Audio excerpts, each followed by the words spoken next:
धन्यवाद कठेरिया जी। आज बांग्लादेश में हिंदुओं के हो रहे उत्पीड़न के खिलाफ के जन आक्रोश यात्रा मंचासीन समस्त अतिथिगण और यहाँ के ऊपर बैठे हुए सभी सम्मानित बहनों भाइयों, ना ही कोई इलेक्शन है और ना ही ये कोई शक्ति प्रदर्शन है। हम लोग इस यात्रा के माध्यम से केवल जन जागरण के लिए निकले हैं, क्योंकि बांग्लादेश की घटना ने झकझोर दिया है और साफ साफ हमारे भविष्य की ओर इंगित भी किया है। अब भी यदि हमारी आंखें नहीं खुली और हम यूं ही आपस में बढ़ते रहे, बढ़कर एक दूसरे को नीचा दिखाते रहे, तो आने वाले समय में वो विकराल स्थिति जो पाकिस्तान से बांग्लादेश होते हुए कश्मीर के बाद उत्तर प्रदेश की ज्यादा दूर नहीं है। ये हालात चिल्ला चिल्लाकर बांग्लादेश की घटना कह रही है। क्या बांग्लादेश में जो कुछ भी हुआ है क्या मैं झूठ कह रहा हूं? बांग्लादेश में जो कुछ हुआ है मेरे मोहल्ले में नहीं हुआ है। बांग्लादेश में जो कुछ हुआ है वो मेरे साथ भी नहीं हुआ है, मेरे परिवार के साथ भी नहीं हुआ है, मेरे किसी रिश्तेदार के साथ भी नहीं हुआ है। हजारों किलोमीटर दूर वहां के हिंदू की जो पीड़ा है वो पीड़ा कोई किस्से में नहीं आई है और ना ही वो पीड़ा कोई कहानी में आई है। वह पीड़ा तो साफ साफ विजुअली सोशल मीडिया के माध्यम से हम सबको दिखाई दी होगी, टीवी के ऊपर भी हम सबको दिखाई दी होगी। आप सबने देखा होगा, देखा है कि नहीं देखा बांग्लादेश में जो कुछ हुआ है? हाँ, देखा है। कितनी कीमत से घटनाएं हैं। किसी को मारकर पेड़ पर टांग दिया है, किसी को मारकर पुल के ऊपर लटका दिया है, जिंदा जलाकर कूड़े की गाड़ी में भरकर पूरे गांव में दहशत पैदा करने के लिए घुमाया गया है। बहन बेटियों के साथ में जिस प्रकार से गैंग ने रेप किए हैं, और रेप भी नहीं किया, उसकी हत्या कितने गंदे तरीके से की है उसको शब्दों से वर्णन भी नहीं किया जा सकता। तो यहाँ सब कुछ हुआ झेलने को वहां के ऊपर विरोध हुए और निश्चित रूप से उनका दोष सिर्फ इतना है कि वहां के ऊपर वो कम है। उनका दोष इतना है कि वो भगवान की पूजा करते हैं। उनका दोष इतना है कि वो मुसलमान नहीं है, बस इसीलिए उनको वहां मारा गया। ना तो बताओ उनका क्या लेना देना। ना तो वहां बांग्लादेश में सरकार बदली, बांग्लादेश में कोई प्रधानमंत्री बनेगा कोई मुसलमान, बांग्लादेश में हिंदुओं से कोई लेना देना नहीं, लेकिन उसके बावजूद भी सरकार बांग्लादेश में बदलती है और वहां के हिंदुओं के ऊपर उत्पीड़न शुरू हो जाते हैं। आखिर यह सब क्या है? निश्चित रूप से उसकी घटनाएं दर्शाती है। और यहाँ जो कुछ भी आज बांग्लादेश के भीतर हो रहा है, इसके लिए दोषी कौन है? इसके लिए दोषी भारत का विभाजन है। और भारत का विभाजन सन 1947 में जब हुआ था तो इस्लाम के आधार पर भारत का विभाजन हुआ था और उस समय पर भारत का एक बड़ा हिस्सा पाकिस्तान के नाम पर इस्लाम के लिए अलग कर दिया गया था। और उस समय के ऊपर वहां के हिंदू जो थे हिंदुस्तान चले आए, जो हिंदुस्तान के मुसलमान थे वो पाकिस्तान चले गए, लेकिन उसके बावजूद भी कुछ हिंदू वहां रह गए और कुछ मुसलमान यहाँ रह गए। लेकिन जो यहाँ के ऊपर जो मुसलमान रह गए उन्हें तो हमने अपना भाई माना, उनकी बहू को बहू बेटी माना और उनके घर को अपने जैसा माना, उनकी रक्षा की। रक्षा ही नहीं की, यदि उन्होंने गाँव में मस्जिद बनाई तो हमने चंदा लेकर उनकी मस्जिद बनवाई। और आज उनकी आबादी हिंदुस्तान के भीतर उस समय 7% थी और वो 7% से बढ़कर आज 22% हो गई। लेकिन दूसरी ओर पाकिस्तान हम तो यहाँ पर उनकी बहू को बहू मान रहे थे, बेटी को बेटी मान रहे थे, लेकिन वो हमारी बेटी को 14-15 साल की उम्र में उठा ले गए और उसके बाद जबरदस्ती उसका धर्म परिवर्तन कराते हुए उसका निकाह करा दिया। आप बताओ, हिंदू की बेटी हिंदू के साथ ब्याह होती तो हिंदू के बच्चे पैदा हुए होते।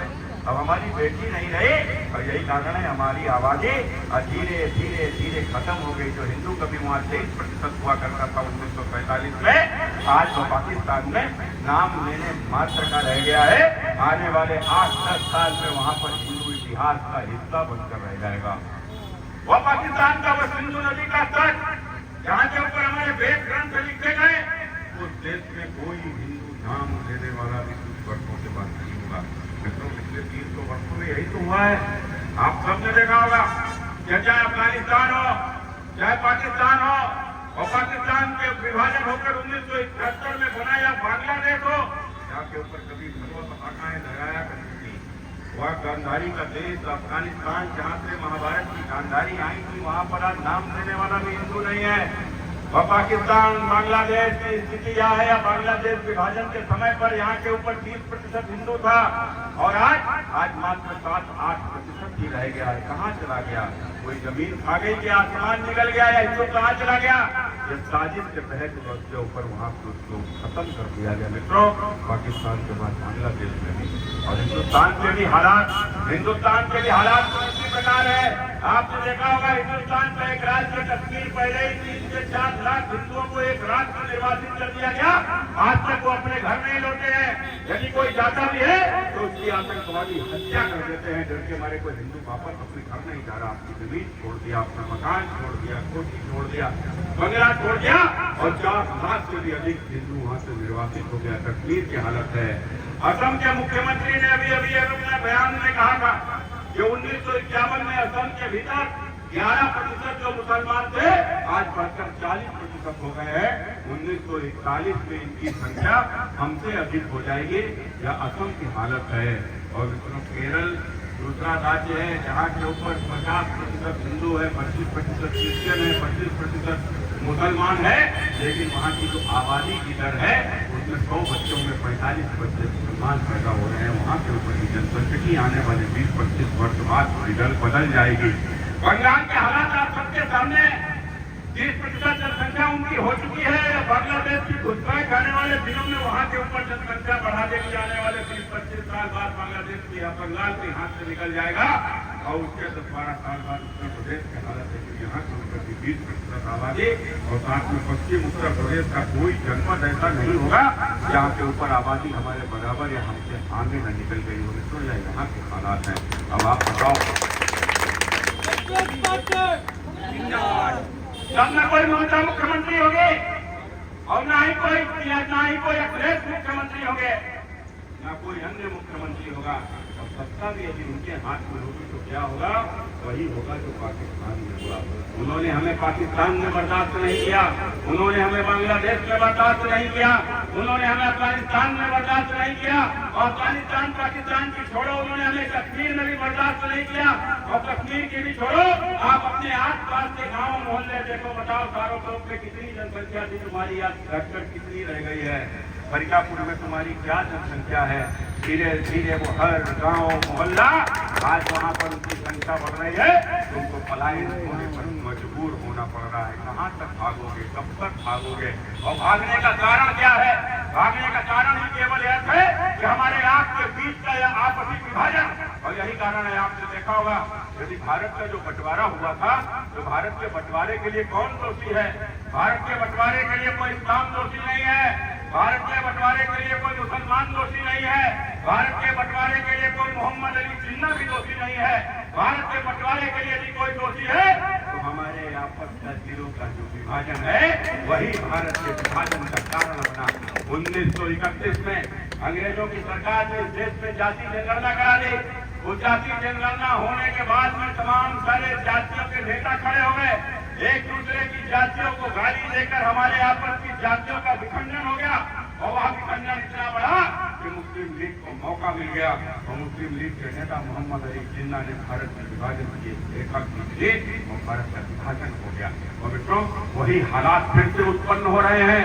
संसद के भीतर राहुल गांधी ने जनगणना की मांग की है कि जाति जनगणना होनी चाहिए।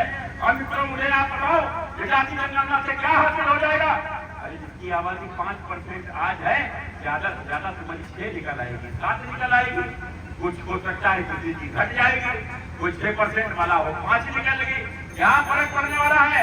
लेकिन तुम्हारी मानसिक दुर्बलता तुम्हारे ऊपर आएगी कि सामने वाला जहाँ 22%, 25% आने वाले समय में 30 तक हो जाएगा, वहाँ तुम्हारी जनसंख्या केवल 2% है, किसी की 1% है, किसी की 3% है, किसी की 4% है। हम जाति में बिखर जाएंगे और यही कारण है मित्रों। लेकिन याद रखना, और यही स्थिति आज अगर हम लोग 3%, 2%, 4%, 5% यदि आपस में बटे रहोगे तो ये हिंदुस्तान के हालात इसी प्रकार के बने रहेंगे, तुष्टीकरण की राजनीति यहाँ के ऊपर खाली रहेगी। और लेकिन यदि हम सब इकट्ठे हो जाएंगे, ये 3%, 4%, 2%, 1%, 6%, 7% वाले सारे मिलकर इकट्ठे हो जाएंगे तो हम भी 80% हो जाएंगे। और हम जिस दिन 80% हो जाएंगे, आप याद रखो कि ना इस प्रकार की कोई हालात उत्पन्न ही नहीं होने पाएंगे। इसलिए इस बात को याद रखो, हिंदुस्तान सरकार से चलता है। और यह भी याद रखना, देश में सरकार और संविधान तभी तक है जब तक देश में हिंदुओं की सरकार है।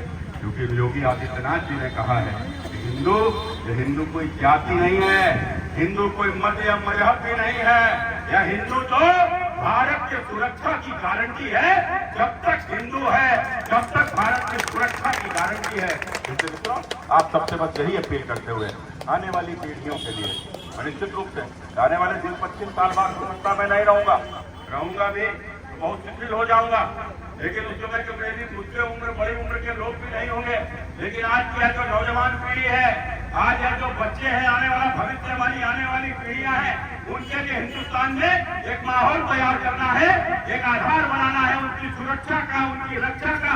हमारी बेटियों के साथ अन्याय अत्याचार न हो, हमारे बच्चों के साथ अत्याचार न हो, हमारी खोई हुई संपत्ति के ऊपर किसी आतंकवादी का कब्जा न हो। इसको कोई सुरक्षा दे सकता है तो हिंदू ही सुरक्षा दे सकता है। हम जातियों में बटे रहोगे तो मित्रों हमारे बच्चों की सुरक्षा नहीं होगी। लेकिन अगर बच्चों को एकजुट रहने का संदेश दोगे, अरे कौन सा घर ऐसा है जिसमें 4 भाई होते हैं और उनके आपस में मतभेद नहीं होता है। अगर घरों में मतभेद होता है तो हो सकता है जातियों में भी मतभेद होगा।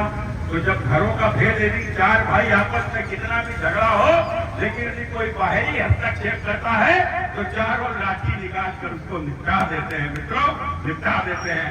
यही हमको करना है कि हम सबको एक होना है और अपने बच्चों को एकता का संदेश देना है। मैं सारे युवा साथियों से अपील करता हूँ, जाति बंधन को तोड़ते हुए एक दूसरे को गले लगाते हुए एकजुटता का संदेश दीजिए और भारत के भविष्य की, भारत की और भारत के साथ साथ भारत की संस्कृति की रक्षा करिए। यही अपील आप सबसे करने आया हूँ। और यह बांग्लादेश से तो हमको आईना दिखा दिया है, लेकिन उसके बावजूद भी यदि किसी को चेहरा नहीं दिखता तो उसके चश्मे में दोष है, उसको अपना चश्मा बदल देना चाहिए, चश्मा बदल देना चाहिए। यही अपील करते हुए अपनी बात समाप्त करता हूँ। बहुत बहुत धन्यवाद। नमस्कार। जय श्री राम।